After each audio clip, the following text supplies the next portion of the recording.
እንደምን አላችሁ? በዛሬው ገለጻችን ላይ አንድ በጣም የሚገርም ታሪክ ይዘን ቀርበናል። እስኪ ያስቡት፣ አንድ ዘመናዊ የእርዳታ ድርጅት ከ900 ዓመታት በፊት ከነበረ የፖለቲካ ስርዓት ጋር ምን ሊያገናኘው ይችላል? በቀይ ባህር ዝቅተኛ ቦታዎች ለዘመናት የቆየው ይሄ የስልጣንና የቁጥጥር መዋቅር ዛሬም ድረስ ነገሮችን እንዴት እየቀረጸ እንዳለ አብረን እንፈትሻለን። እሺ፣ እንግዲህ በዚህ ጥያቄ እንጀምር። በዘመናችን የምናውቀው የውጭ እርዳታ ከመካከለኛው ዘመን ወታደሮች ጋር ምን አገናኘው?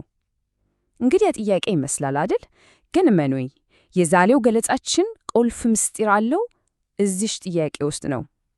ይችን ጥያቄ መመለስ ከቻልን ለዘመናት የዘለቀውን የፖለቲካና የኢኮኖሚ ቁርኝት ለመረዳት የሚያስችለንን በር ከፈትን ማለት ነው። አሁን እስኪ ይህን ንጽጽር ተመልከቱ። በግራ በኩል የ21ኛው ክፍለ ዘመን የዩኤስኤድ የእርዳታ ፓኬጅ አለ። የእህል ክሬት፣ ዘይት፣ አልፎ ተርፎም ቀጥታ የገንዘብ ዝውውር እናያለን። በቀኝ በኩል ደግሞ ከ900 ዓመታት በፊት የነበረውን የአንድ አስካሪ ወይም ወታደር ስንቅ አለ። እህል፣ መሬት የመጠቀም መብት፣ ጠበቃ። በጊዜ ሂደት የስጦታዎቹ ቅርጽ እንደተለወጠ ግልጽ ነው። ነገር ግን የሚገርመው ነገር ከስጦታዎቹ ጀርባ ያለው መሰረታዊ ሐሳብ ምን ያህል ተመሳሳይ እንደሆነ ስናይ ነው። እንግዲህ የዚህን ግንኙነት መሰረት ለመረዳት በጊዜ ወደ ኋላ መጓዝ አለብን። የታሪካችን ዋና ማዕከል ወደ ሆነው እና ለዘመናት በቀይ ባህር ዝቅተኛ ቦታዎች ላይ ስር ሰዶ ወደ ነበረው የናይባዊ አገዛዝ እንመለስ። እሺ፣ ናይባዊ አገዛዝ ምንድን ነው?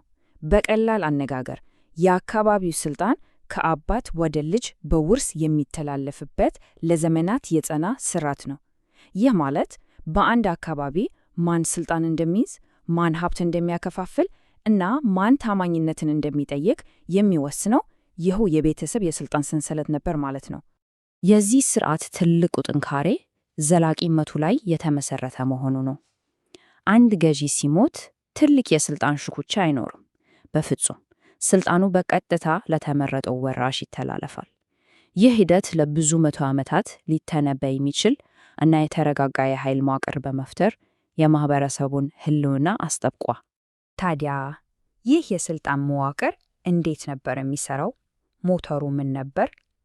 መልሱ በኢኮኖሚያዊ መሰረቱ ላይ የተገኛል።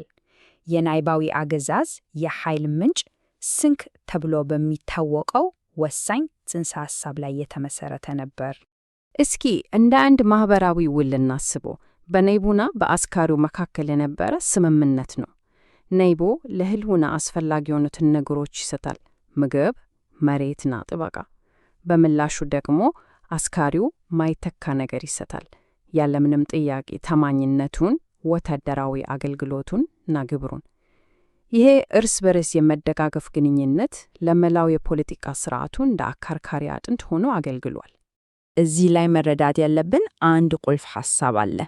ስንቅ ለሆድ መሙያ ብቻ አልነበረ፣ በፍጹም። ከዛ እጅግ የላቀ ኃይለኛ የፖለቲካ መሳሪያ ነበር። ታማኝነትን የሚገዛ እና ስልጣንን የሚያረጋግጥ የቁጥጥር ዘዴ ነበር። በቀላሉ ስንቁን የተቆጣጠረ ህዝቡን ይቆጣጠራል። ለዘመናት ሳይናወጥ የቆየው ይህ ስርዓት ግን ለዘላለም ሊቀጥል አልቻለም። የታሪኩ አቅጣጫ የሚቀየረው የውጭ ኃይሎች ሲመጡ ነው። እነሱም ይህንን ጥንታዊ መዋቅር እስከ መሰረቱ ድረስ አናጉት። እዚህ ጋር እንደምናየው ከ1100ዎቹ እስከ 1880ዎቹ ድረስ የናይባዊ አገዛዝ የበላይነት ነበረው። ነገር ግን በ19ኛው ክፍለ ዘመን መጨረሻ ላይ የኢጣሊያን ቅኝ ግዛት መምጣት ሁሉንም ነገር ለዋጠው። ይህ ለዘመናት የቆየውን ስርዓት ለተላለቅ ፈተና የዳረገው ወሳኝ የለውጥ ምዕራፍ ነበር። ቅኝ ገዢዎቹ ያረጉት ነገር ግን በጣም አስገራሚ ነው። የነበረውን የስንቅ ስርዓት ከስሩ አልነቀሉትም። ከዛ ይልቅ በጣም ብልሃተኞች ነበሩ። ለራሳቸው የገዥነት ምኞት እንዲሰማማ አድርገው አሻሻሉት። ይህ አካሄድ ብዙ ትግል ሳያስፈልጋቸው የአካባቢውን የስልጣን መዋቅር እንዲቆጣጠሩ አስችሏቸዋል። ይሄ ጥቅስ ለውጡን እንዴት በጉልህ እንደሚያሳይ ተመልከቱ። አንድ ጊዜ ለአካባቢው ናይብ ለእህል ስንቅ ታማኝ የነበረው አስካሪ አሁን ለሮም ለደሞዝና ለጡረታ ታማኝ ሆነ። ታማኝነቱ ከአካባቢው ናይብ ወደ ሩቅ የሮም ግዛት ተዘዋወረ። የስንቁ ምንጭ ሲቀየር የታማኝነት መዳረሻም አብሮ መቀየሩ አይቀርም ነበር። እሺ፣ ታዲያ ይህ ሁሉ የ900 ዓመት ታሪክ ከዛሬው ዘመን ጋር እንዴት ይገናኛል? በመግቢያችን ላይ ላነሳነው ጥያቄ መልስ የምንሰጥበት ቦታ ላይ አሁን ደርሰናል። የድሮ የስንቅ ሥርዓት አመክንዮ ዛሬም በተለያዩ ቅርጾች ይኖራል። እስኪ ያስቡት። ከቅኝ ግዛት ዘመን ጡረቶች፣ በመንግሥት የሚሰሩ የልማት ፕሮጀክቶች፣ በዓለም አቀፍ የእርዳታ ድርጅቶች የሚከፋፈሉ ስጦታዎች፣ ከውጭ የሚላክ ገንዘብ ሳይቀር ሁሉም ተመሳሳይ መሠረታዊ መርህ ላይ ያጠነጥናሉ። ይኸውም ከውጭ የሚመጣ ሀብት የአካባቢውን የሥልጣን ተዋረድ ይቀርጻል። እናም የታሪኩ ማሰሪያ ነጥብ ይሄ ነው። ከውጭ የሚመጣ ሀብት በገንዘብም ይሁን በዕቃ መልክ ወደ አንድ አካባቢ ሲፈስ ዝም ብሎ ክፍተትን አይሞላም፣ በፍጹም።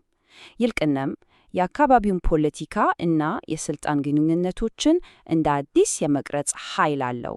እናም ይሄ ታሪክ አንድ አእምሮን የሚፈታተን ጥያቄ እንድናነሳ ያስገድደናል። የውጭ ኃይሎች በእርዳታም ይሁን በሌላ መልክ ወደ አንድ አካባቢ ሲገቡ በእርግጥ አዲስ ስርዓት እየፈጠሩን ነው ወይንስ ለዘመናት በቆየው የኃይል መዋቅር ላይ አዲስ ገንዘብ እያፈሱበት ብቻ ነው? ይሄ በጥልቀት ሊታሰቡበት የሚገባ ጥያቄ ነው።